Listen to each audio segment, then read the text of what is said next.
Banyak orang mengeluhkan sejumlah gejala usai dinyatakan sembuh dari COVID-19 atau saat masa pemulihan. Dalam dunia medis, ini disebut long COVID. Berikut 12 gejala long COVID seperti dilansir dari Science Alert. 1. Kabut otak atau brain fog.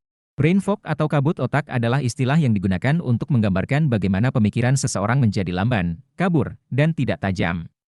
1 dari 5 penyintas COVID-19 mengalami brain fog. 2. Kelelahan. Menurut penelitian di Cina, 6 dari 10 orang yang dirawat di rumah sakit dan telah sembuh dari COVID-19 melaporkan kelelahan dan kelemahan otot 6 bulan kemudian. 3. Gangguan tidur. Menurut analisis dari 51 penelitian menunjukkan, 1 dari 5 penyintas COVID-19 mengalami kesulitan tidur 6 bulan setelah sakit. 4. Sesak napas dan batuk terus-menerus.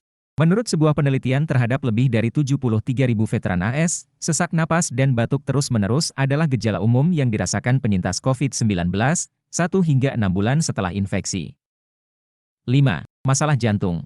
Menurut penelitian terhadap veteran AS, palpitasi atau detak jantung berdenyut kencang, tidak teratur adalah hal biasa yang dialami penyintas COVID-19. Para penyintas COVID-19 juga berisiko lebih tinggi mengalami gagal jantung, aterosklerosis, dan pembekuan darah dalam waktu 6 bulan setelah infeksi. Peradangan otot jantung juga telah diamati pada pasien long COVID. 6. Gejala neurologis dan penyakit mental. Berdasarkan sebuah penelitian, lebih dari sepertiga penyintas COVID-19 mengalami gejala neurologi atau penyakit mental dalam waktu 6 bulan setelah terinfeksi.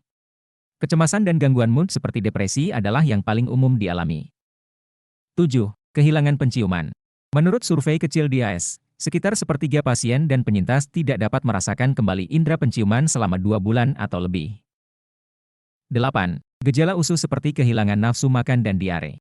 Sebuah penelitian kecil dari Cina menemukan bahwa lebih dari 40% pasien yang dirawat di rumah sakit dengan COVID-19 melaporkan masalah yang berkaitan dengan usus 3 bulan setelah infeksi utama mereka. Gejala yang paling umum adalah kehilangan nafsu makan, mual, refluks asam, dan diare. 9. Ruam kulit dan rambut rontok. Menurut penelitian para veteran AS, para penyintas COVID-19 melaporkan ruam kulit 6 bulan setelah infeksi. Dan sebuah penelitian dari Cina mendokumentasikan kerontokan rambut di antara 22% penyintas COVID-19 yang telah dirawat. 10. Dada sesak, nyeri sendi dan otot. Dalam sebuah survei tentang gejala long COVID yang diterbitkan pada bulan Desember, 9 dari 10 orang melaporkan gejala seperti sesak dada, nyeri otot, dan nyeri sendi 1 bulan setelah infeksi. 11. Diabetes. Menurut penelitian di antara veteran AS, 39% pasien long COVID lebih mungkin untuk mendapatkan diagnosis diabetes baru dalam 6 bulan setelah infeksi. 12. Penyakit ginjal. Menurut penelitian di kalangan veteran, penyintas COVID-19 juga berisiko lebih tinggi terkena penyakit ginjal akut.